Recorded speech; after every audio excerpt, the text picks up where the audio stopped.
In 1997, Holly Moyes, an archaeologist at the University of California, led an expedition to survey a large cave system in Belize known as Atlantis and Lemuria. As they followed a bizarre complex of chambers 3 miles into the earth, they discovered thousands of offerings to ancient gods, including the skeletal remains of thousands of human sacrifices, and tools and ceramics made from the semi-precious stone obsidian. What made this find even more unusual was that as Holly and her team followed the trail deeper and deeper into the cave, it appeared to have no end. Where would it ultimately lead to? Descriptions of the caves in the Popolvuh, an ancient Maya creation myth, has led many to believe these archaeologists had uncovered an opening to the ancient underworld known as Xibalba, a much-feared threshold to the afterlife. The Maya have an interesting and related legend about an underworld called Xibalba. Xibalba is basically their version of hell. And these lords of the underworld in the Mayan story cycle are basically reptilian-headed humanoids. You have one guy who's got a crocodile head, another who's got an iguana head. Chak the rain god has a bird head, which is, somewhat reptilian. And this is a theme, again, that we find, throughout underworld lore. Stories about beings that rule these nether regions are often reptilian, yet humanoid. Reptilian yet humanoid is not a new myth in the ancient worlds. But are these Mayan myths of an underground simply folklore? Or could there be some scientific evidence that habitable places below the earth could exist? The hollow earth theory has been around for several years, and this is something that has now begun to fascinate people again. The original theory goes back maybe 500 years, and various very well-known historical figures have talked about this. Sir Isaac Newton was a proponent for the hollow earth. The earth is not solid by a long shot. The earth is, there's always a lot of movement and motion going on down deep inside the earth. So the idea that there could be large spaces inside the crust of the earth, even down as far as the crust mantle boundary, that might be conducive to habitation is not that impossible.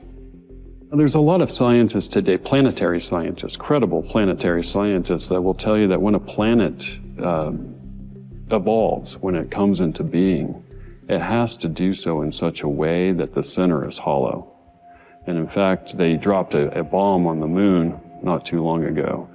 And the geologist, NASA geologist, wanted to record the vibrations coming out of it so they could tell something about the inner structure. And it rang for 8 hours like a bell, like an empty bell. And that kind of gives you a glimpse. Now, whether or not the Earth itself is completely hollowed out inside, or whether or not they are just vast inner caverns that might be the size of whole continents, I'm not sure. But what I can tell you is that in ancient civilization, all over the globe, they have these hollow earth stories. In my research, I have discovered maps that show a lot of these deep underground bases, or also known as DUMBs. These bases are in locations where there appear to have been other openings deep under the earth. And how do I know this? Well, anybody can figure it out because we have access to the ground penetrating radar data. This data shows specific types of caverns and openings deep, deep beneath the earth, sometimes a mile deep. And what it appears when you look at some of these overlaying military tunnels, it seems as if they knew where they were at, so they actually tunneled to these actual locations, these ancient locations, and kind of made them into their path as they created their own grid. When we look at the creation stories of our past, as different as they are from one another, there are common themes that weave them all together. One of the most obvious of these common threads is the theme of another world beneath this one, a world, subterranean world, from which our ancestors emerged. The Mayan calendar, for example, it's a circular calendar, and it shows 4 boxes with unique glyphs representing the four worlds of the past. And the Maya say there have been four previous worlds. We live in the fifth world. It is represented by the circle and the image that is staring right at us from that circle. Each of those four previous worlds was destroyed. One was destroyed by wind. One was destroyed by fire. One was destroyed by ice. And when the ice melted, a great flood destroyed the fourth world. And that flood story is one of the common themes that we find throughout these indigenous traditions. So the question is that just mythology? Or are there any physical links that can help us relate to these in the real world? Maybe the links in the physical world are to our genetic existence and how humans were able to survive cataclysm after cataclysm. All species tend to transcend into something else sooner or later. This is the process of evolution and natural selection, which some people find very annoying. But I see no mileage in saying evolution doesn't happen. You need species to have the ability to bounce back from assaults. For example, if you have a giant asteroid or comet hit the Earth and make life on Earth extremely fragile and tenuous, you need to be able to bounce back from that. In other words, you need to be able to duck and dive and evolve to adapt to the new situations and keep the project of life going. The whole process of evolution is a process of unfolding. Could we become very different from what we are now? Yes, given enough time, given enough new situations to adapt to and develop with. Could these new situations have included taking refuge within the inner earth? We have the biblical texts about this notion of giants in the old days, and certainly after the great floods and the great cataclysmic events that may have sunk Atlantis, we can only speculate to say that there could be a breakaway civilization that went underground at the end of the last cataclysm. And these beings, some of whom could be giants, others could look just like us or some similar human to us, could be living inside the earth. Do you get the Mayans who kind of disappeared? Like there's speculation they may have ascended, they may have gone to a deeper plane existence that we originally came out of. And same with the Tuatha De Danann in Ireland. Like they're said to be gods or fairies or ancestral spirits, but they were originally people. I also see like a lot of legends where people coming out of the sea and coming out of the earth may tie into the Atlantis myth where we've come from deeper planes of ontology. Because a lot of time the underworld does represent a deeper plane of existence.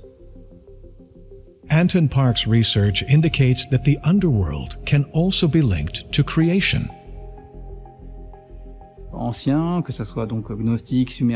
ancient texts, in Gnostic, Sumerian, even Egyptian texts, the abyss is always linked to the process of creation. So we find this recurrent theme of the abyss, and through the research that I have done, I found out that Enki is the master of the abyss, of the great deep, which also, in some ways, corresponds to the underworld. If you go back to the Mesopotamian creation stories, they talked about gods from the sky basically bioengineering a form of humanity that was already here, creating that more modern form. But they don't necessarily say that the engineering was done in the sky. For example, Enki was also the god of the underwater realms. So there was a possibility that maybe there was some realm underwater or underground where some of this activity was being conducted. And so you have this possibility, at least within the lore. You don't necessarily exclude skyborn gods from gods that lived underground, because people had both ideas, that the gods had realms underground, underwater, and in the sky, and they interacted with all of them. Indeed, the further back you go in history, the more you are faced with giants, just like prehistoric animals on Earth. For example, the dinosaurs. Roughly, I would say that if Enki is about 6 feet 5 inches, closer to human, On and the other Sumerian gods and goddesses, by the way they were portrayed, I would say are about 11 feet 5 inches, between 10 feet and 11 feet 5 inches, maybe even up to 14 feet. If some of the Sumerian gods were suggested to be giant in size, how would this relate to myths of an underworld in South America? Sonia Grace uses her alternative research to connect the dots on the underground mythology in Mesopotamia. When I first spirit traveled to the Ziggurat of Ur, I was really amazed because there was a very small structure, like a temple, made out of stone. And the ant people, who I call the Savroks, were all over the land. They were everywhere. And one of them came up to me, and these are ginormous ants. These are not, little ants or people that look like, they're ants. And they came up to me and they said, we created this place in the beginning. And this is what we built for the people of Atlantis, so that when Atlantis fell, they had a place to go to.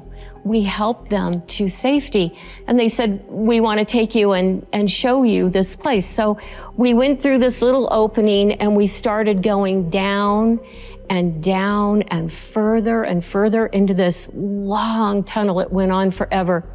And then all of a sudden it opened out into this beautiful, huge cavern.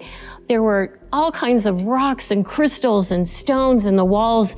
There was a lake and it went on into further caverns. It was enormous. And they said, this is where we led the people who did survive and got out of Atlantis before it fell. And at the top of the cave were these roots from a big tree that was coming down. And they said that when the people were there, they referred to this place as Eden. It was the place that they had that was their refuge, that saved them. So they referred to it and called it Eden. And when the world came back and life was happening on the surface again, in the roots of the tree that were coming down from the top of the cave, they could see greenery coming out and growing. So they knew it was okay to come back up to the surface. And when they came back up, they referred to this tree as the tree of life. If you like this video and you want to see more amazing content, go ahead and check out the next video on our channel.